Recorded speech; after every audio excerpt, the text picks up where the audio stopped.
Hello again. It's George Freestone welcoming you to the 18th episode of our baseball journey, which is the story of my wife Carol and my visits to all 30 current major league parks and a few other obsolete parks, as well as places like Cooperstown as well. And we'll talk about those down the road. This trip was significant for us in that Carol and I decided we'd really like to try and drive the entire coast west, the Pacific coast, from Seattle down to San Diego, but do it instead in two installments. We were still working, and so we couldn't take a month and really lollygag down the coast and see all the places we wanted to see. So instead, what we did was do it in two installments. And this trip in May of 2016 was the first installment that took us from Seattle to San Francisco. This episode, which is, I think, number 18, is also significant because I think this will get us halfway through all the episodes that we plan for this particular series. The background is unique, I think, to Seattle's Safeco field, which now is, I think, T-Mobile, but at the time it was Safeco. And what's behind me is King's Court, and everybody that sits in King's Court at Safeco Field wears an orange t-shirt and brings an orange and black K sign that they rattle and shake at set times during the game. I thought that this would be an interesting background to differentiate it from many of the other backgrounds that I have talked from in these various episodes. Now, you've seen the front of my shirt, which I think comments that the Mariners were established in 1977. What I'd like to do here is show you the back of my shirt.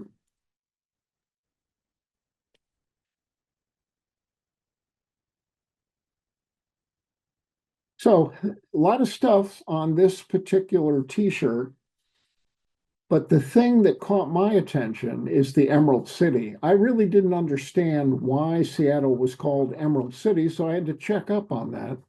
And what I found is, as many of you know, Seattle is a wet climate. It rains a lot in Seattle and is green year round. So in this case, Seattle has become known as the Emerald City. Has nothing to do with the Wizard of Oz.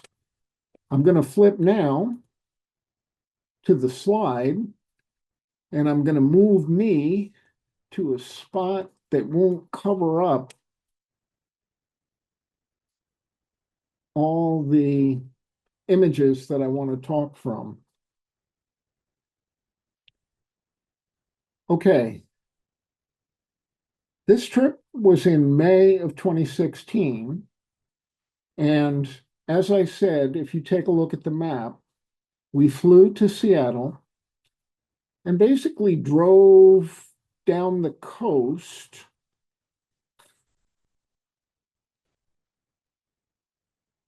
Didn't mean to advance the slide. Drove down the coast, but we checked out a couple of national parks along the way, which I'll comment on a little bit later. Then right at the border between Washington and Oregon, we started hugging the coast itself. We saw Astoria, Haystack Rock, and then Tillamook, and I'll comment on each of those as we proceed. Then enjoyed a visit to Crater Lake National Park. So we saw 3 national parks on this particular visit, and then drove south to San Francisco saw a game there that I'll comment on in our next episode, and then flew home a little bit later. So this really was a very enjoyable trip, but it was significant for us because it was our 40th wedding anniversary as well. You can see a very nice shot of Carol and myself at Safeco Field there, taken by another gracious fan who was kind to take that particular image. While in Seattle, we saw all kinds of wonderful attractions and we ate well. I know we ate at two, maybe three Iron Chef restaurants while we were there as well. Okay, just like all of the prior slides that we've talked from, this not in, of course, the YouTube recording, but if you go to the PDF, which is available on Dropbox, you can click on this link and it will take you to several hundred photographs from this portion of our trip. The other thing that is a link here is this white box on the far right, which will take you to a box score for the game that Carol and I enjoy. To get to Safeco Field, we were staying in downtown Seattle. We did that so we would be close to all of the attractions that we wanted to see. And to get to Safeco was about a 2-mile walk, but we decided it would be great for us to walk down there and also walk in on the way back after the game was over. And of course, we were laden with some trinkets from the game as we were walking back home to our hotel in downtown Seattle. I've commented on statues at many of the ballparks that we've previously talked about together. I have one image of a statue here, and this happens to be a radio man, Dave Newhouse. And what's significant about this is it has in front of him a little notebook that actually has in bronze some of his notes. The tie is one of the ties that his wife selected for this particular statue. And you may find it hard to see, but on the railing in the back are many of the phrases that Dave tended to use as a radio man for the Seattle broadcast. I talked to you about King's Court. Here's a very small image of King's Court on this particular slide. Now, the game found the Los Angeles Angels coming in with a record of 16-21. Interestingly, the Mariners had exactly the flip side of that particular record. They were 21-16 coming into this particular game. And so you would probably expect that the Mariners would dominate. Well, that didn't happen at all. The favored Mariners were shut down on a mere 2 hits. The Angels had 9. So it was a contrarian or whatever game, not what you would have expected. And what I want to talk about next relates to this book, Baseball Analytics, which I comment on down here, because the author of this book, which, oh, by the way, I think is a very good book and one that you might enjoy as well. What the author does is he talks about many of the metrics that we are aware of and maybe have grown up on for offensive measurement of player performance, defensive measurement of player performance, and pitching measurement of player performance. And one of those that he takes on is runs batted in, RBIs. And he talks about that specifically with regard to the Angels and with regard to the lineup that was in play in this particular game. What the author's contention is that RBIs are not really an individual measure a good individual measure of performance, offensive performance, because it it depends too much on the opportunity. What do I mean by that? Well, if you don't have runners on base, you're not going to accumulate as many RBIs. And his specific example was about Mike Trout batting in front of Albert Pujols. And that's exactly what the lineup was in this particular game. And the occurrence in this game made that author's point for him. In this game, Mike Trout had 2 hits. I think they were 2 singles. However, Albert Pujols went 0 for 4. So Mike Trout was on base looking for Albert to try and bring him home, but it didn't happen. So again, just a plug for this particular book there. And it was a very enjoyable game. Let's see, we have both pitchers here and batters there from the field. Here's another Mariner batter at that point. Same thing right here. So it was a great game. We enjoyed the walk down and back from Safeco to our hotel in downtown. Okay, so then from there, we enjoyed several of the attractions in Seattle. And I'll start over here. Many of you may be aware of the fact that Jimi Hendrix's hometown is or was Seattle, Washington. And there is a statue tribute for him with a very happy and smiling Carol Freestone right there. Well, the reason our cat is there is we tend to have cats whose names are musical greats. And ironically, this cat's name, this orange tabby, is Hendrix. And so he shares that particular image right there. While in Seattle, and I will comment that we had a little trouble with the flights getting into Seattle. The flight from Philly to Chicago to catch our next leg from Chicago to Seattle was delayed to the point that we missed our original flight to Seattle. But the airline did a nice job of compensating for that, expediting getting us on a fully booked flight that got us into Seattle only 3 hours late. And we had a chance to enjoy the Needle, the Museum of Pop Culture,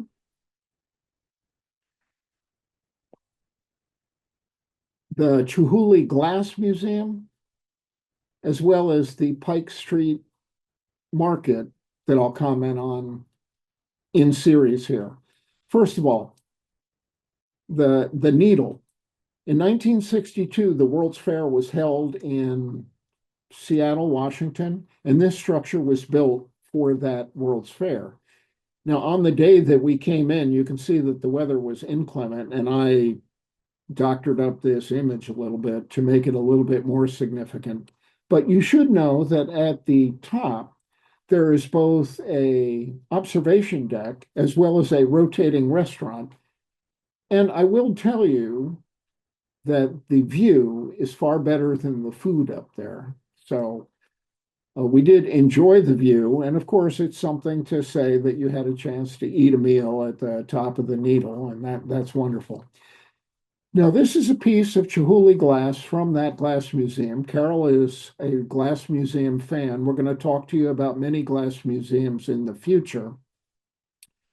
But this I highlight because I just talked to you about another Chihuly glass museum where we stopped off in Corning, New York on our way to Toronto to see the Blue Jays, and we saw Chihuly glass there as well. The first day that we got in, we also had a chance to see the Museum of Pop Culture, and that's a view of the outside. This is a view of guitars that are all put together in a bundle.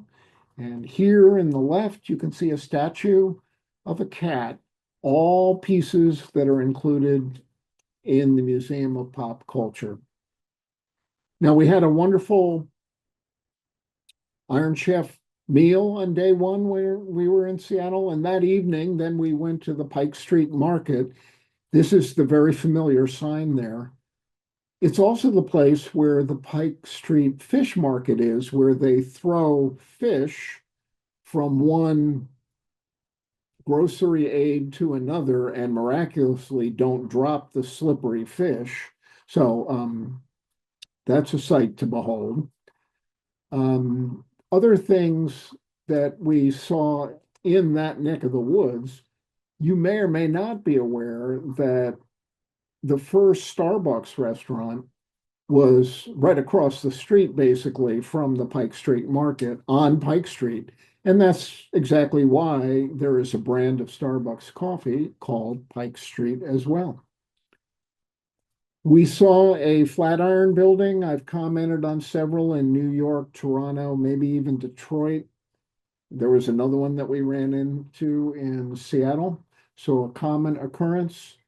And as we then left Seattle and started driving south, I'll comment on the fact that we visited both Mt Ranier National Park and Mount St. Helens National Park, both little bit of diversion off our kind of direct route south.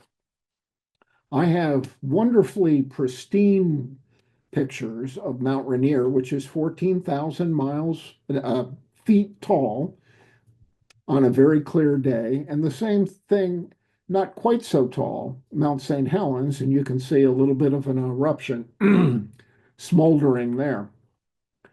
On the day that we visited both of these, it was kind of a day like what you saw for the Needle. It was very inclement. And so, although we were right at the base of Mount Rainier, we couldn't see a thing.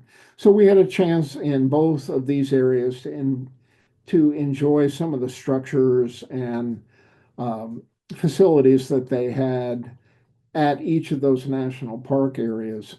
But we really didn't have a chance to take great photographs because we couldn't see beyond our nose, basically. Okay. So then, if we follow the route, our next move was to go to, I think, Astoria, which is a town right on the cusp, the border between Washington, the state of Washington, and the state of Oregon. There are seals there, and you can see some seals here. Same thing, they're right on the water. But what's significant about Astoria is it's where Lewis and Clark came across the Pacific Ocean. It's also where US Route 30 that starts in Absecon, New Jersey, and it ends in Astoria, Oregon as well. So that was a stop for us here in Astoria. Now, in the coast, coming down the coast of Oregon, we did three things. The first that I'll comment on is Haystack Rock. Carol and I had decided we would stop at Haystack Rock, which is this very unique structure right on the beach there in Oregon. But a funny part of the story is as we pulled into the parking lot, I saw two maintenance guys right next door. And so I asked them, so guys, where is Haystack Rock? And they kind of had fun with me because right behind the structures that were hiding it was indeed Haystack Rock. And so they basically said, hey, are you blind or what? So anyway, we enjoyed Haystack Rock. And back to our 40th wedding anniversary, Carol drew some artwork in the sand, which I captured there. And here is a picture of me taking a picture of Carol in Haystack Rock. Well, Carol was also taking a picture of me. The second thing that I'll comment on in Oregon here is Tillamook cheese. We stopped off in Tillamook, and Tillamook is known for its dairy products.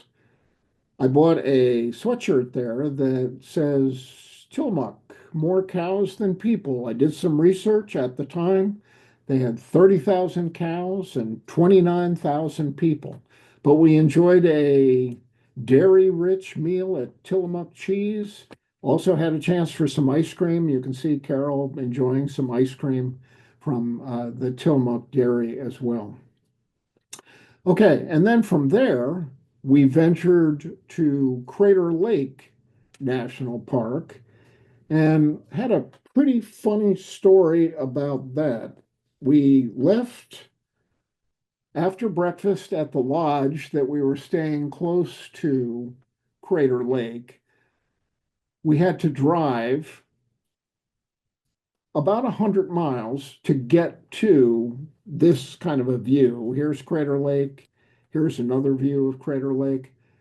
But what I didn't appreciate was that even in May of 2016, there's a lot of snow that's up at the top of this particular area. You can see a little bit of that right here.